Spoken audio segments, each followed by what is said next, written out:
There's a place I have found in the shade on the ground, far from all worries and troubling sound. When I go there to be by myself, only me, no one can get. Hi, hello. My name is Amy Prokopis, and I am an author of young adult novels like the young adult science fiction romance book, The Arena, and the young adult fantasy romance series, Guardians of the Sixth Gate. Book 2, which is Shade of the Shadowlands, comes out May 30th. Welcome to my channel. So if you haven't already checked out the title, which I'm sure you have, today's video is all about how I prepare, all the things that I bring, and considerations that I make when I go to a book signing. I have only done a couple book signings, and they've all been in my hometown. I've been really, really lucky to have a great community that has been very supportive. And so I've done a couple different kinds of events. I've done a normal book signing at like a bookstore. We'll talk a little bit about how they're different here in a little bit and things you might want to consider. So I've done that. I also went to an author event where there were several authors. So like a convention of some, not really a convention, but like a festival of some kind. So they were both quite different. We'll talk about the different things you might want to consider for both of those types of events, like a solo and a group event. But that is a little bit about my experience with book signings. And we're going to get into everything that I bring and what you should consider now. Let's talk about the first and probably the very most important thing that you should ask yourself when going to a book signing, and that is, how are you going to take payments if you are actually selling products? So when I go, I usually take a little bit of each book of mine. So I always have a little bit of The Arena. I have book 1, Guardians of the Sixth Gate, and soon I will take Shade of the Shadowlands. To this last book signing I went to, I did not actually have Shade of the Shadowlands because it comes out May 30th. It's still not out. But what I do, just for promotional purposes, is I take a proof copy and I prop it up somewhere just as like a teaser. They're kind of fun to flip through and just to advertise it. So I always take a little bit of my stock. And then when it comes to selling my stock, I have been very fortunate in that I usually partner with an indie bookstore that is also at the event, or if it is a book signing at a bookstore, I ask that the bookstore processes my payment. That way they get a little bit of a commission for hosting me. So they get something out of it and they're more likely to promote me and show off that they have an author signing that day.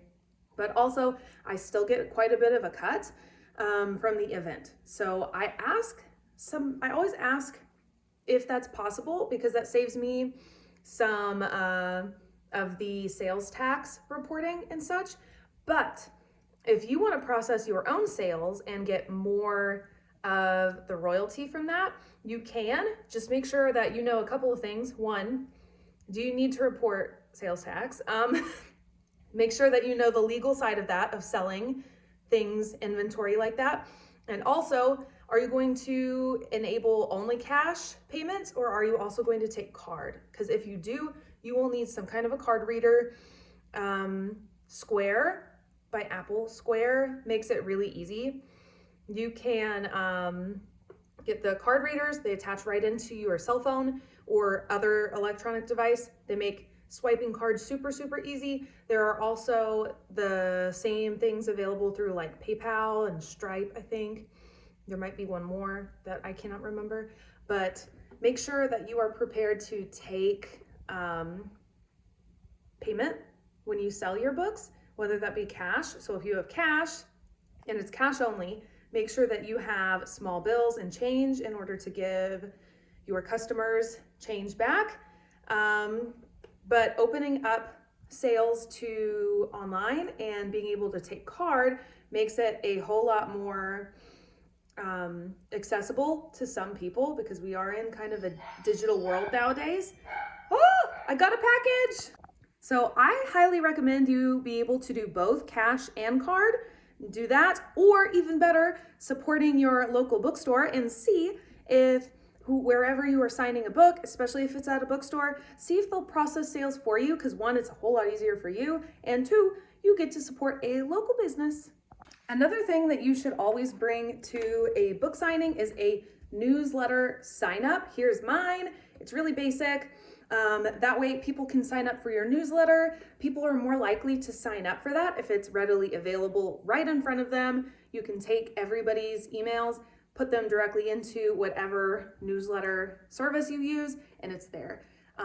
So I always bring one of these. It's on a nice clipboard, and I set it on the table, and you would be amazed the number of people that come by and sign up for the newsletter and don't really talk to you a whole lot, or don't buy a book. Some people will be swayed later on when they actually get the newsletter, and they're just kind of there, like window shopping. They just want to see what you have, what it's about, and they may not buy from you directly, but they may later. And if you can send them a reminder, like a newsletter, they may very well hop online and buy your book at a later date. So highly recommend, put yourself a newsletter sign up together and just set it out on your table at any author event that you go to.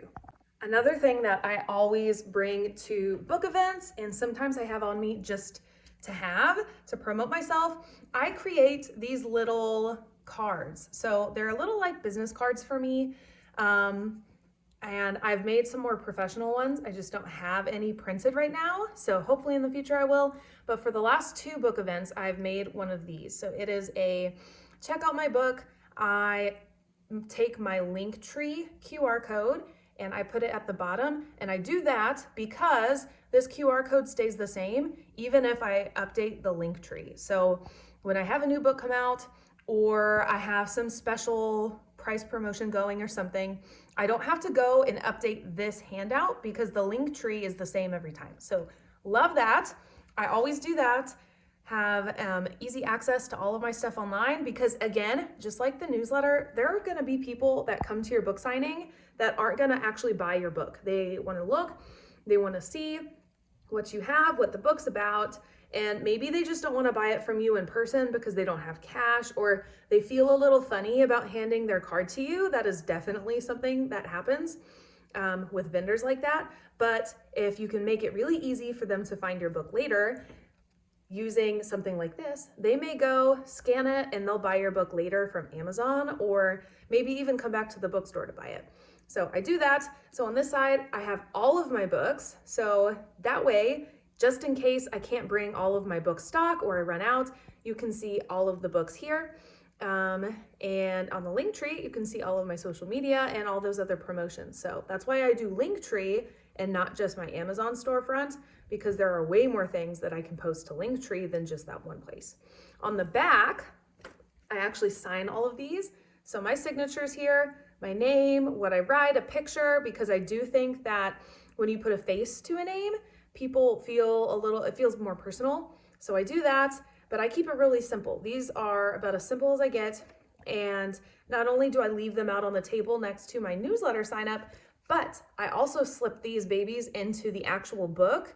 That way, if somebody buys it, they also get one of these automatically. So highly recommend making yourself a little flyer like this. I wouldn't make a full page. I would make something really small so that people are more inclined to pick it up off the table versus like a whole sheet of paper. Plus, if you need a whole sheet of paper to convey what you want to, you are probably conveying too much information. So keep it simple, short and sweet. Highly recommend doing this. Also, get yourself a good pen. Sharpies are great for signing books, but I like to use these Papermate flares, I believe they're called. Yes, I like these because they're a little like markers. It's a felt tip and they dry super fast. They don't bleed through pages. If your book has really thin pages, maybe, they look really nice. So this is what I use to sign books. I always sign that first page in the book underneath the title. Maybe I write a little message sometimes if they want it personalized, but make sure that you get a good pen to sign books with, because it just looks better when it's a Sharpie or a felt tip pen like this than if you're using like certain other pens. So try them out before you take them to the signing to see how they're gonna look on the paper. You don't have to actually sign a book to test it out. You can just sign a piece of paper, but that way you know how it's gonna look and if it's gonna look really polished with the whole cover or not. I also like to bring some kind of freebie or just something to include with the books that you wouldn't get anywhere else, aside from like getting the signed book. So I created, using a business card template on Canva, I created these cute little tassel bookmarks. Right now, I only have my book, The Arena, in this form. I think I'm gonna print normal bookmarks of some of my other books in the future, instead of doing these little tassel bookmarks, just because it takes a bit of time to create them. But I also signed that on the back, and in the future, I'm also gonna put that Linktree QR code on one of these as well. I just think they're really cute. I slipped them inside of the book also so that it looks like the book has a little tassel on it, which is adorable. Makes it look really cool when you put them up for to sell at your book event. And it's just kind of fun to give away freebies like this. I have so many that in the last couple of book events I have done, I've sat them out on the table as complete freebie. So you don't have to buy the book to actually get a bookmark. You can stop by the table and pick one up. And just like with everything else I've just said, sometimes people are enticed to go and check your books out later just because they have these little trinkets from an event in the future. I also like to bring along these little stands to go on my table. That way I have some way to show off the book. These are for like pictures, but they're only like $1, $2. They're super cheap.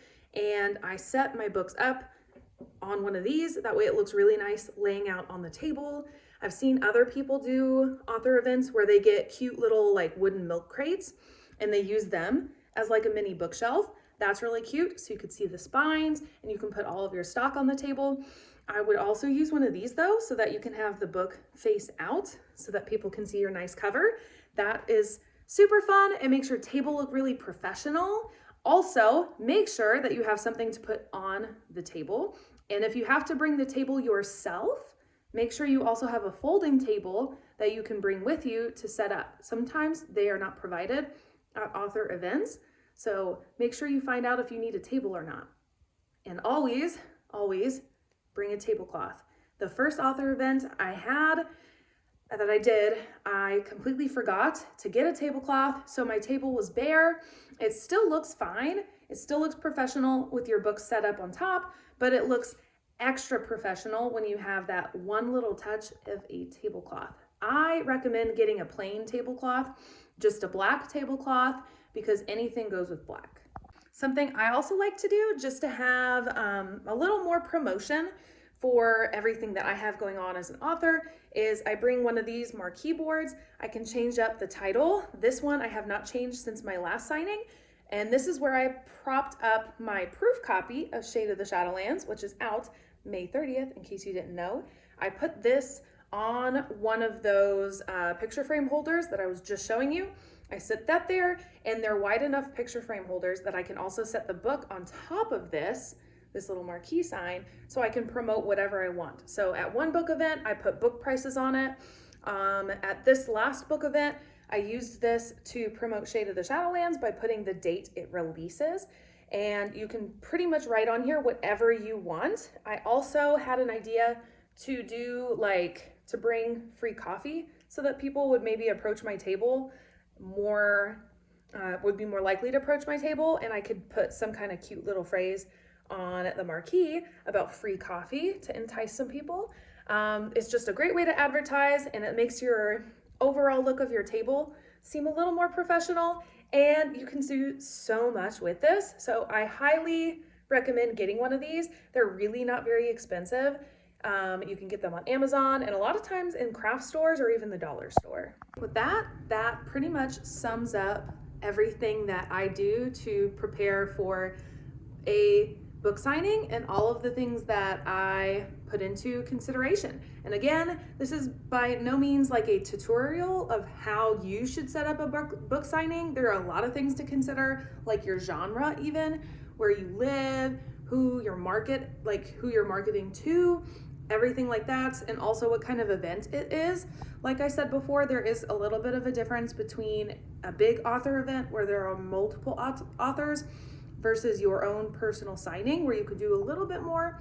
You always want to look at the venue, what they are going to provide for you, and then the parameters of what you can like set up within those perimeters. So always a couple things to consider, but those are just the things from my experience and from the events that I've done that I typically do for my own book signings. Man, this is also going to be one of the shortest videos that I've recorded in a while. So thank you for sticking with me to the end of this. I hope it was interesting. I haven't seen a ton of authors talk about what they bring to book signings, how they go about setting them up, and everything they consider. So I thought maybe I would showcase what I do. So thank you guys so much for watching to the end. Check out the description box. There's a link there to my link tree. It has all of my social media accounts on it, my website, all of the promotions I'm running right now, and where you can find all of my books with one easy click. Also, make sure that you're checking me out on social media because I'm very active on Instagram and on TikTok. I'm growing every single day. Share your successes with me, connect with me, and let's talk everything books. And that's pretty much it. If you're an author and you do book signings, let me know what you do in the comments below. Tell me some of your tips and tricks, and give me advice if you have thoughts on how I go about my book signings. But for the time being, that is it, and I will see you guys in the next one. Bye!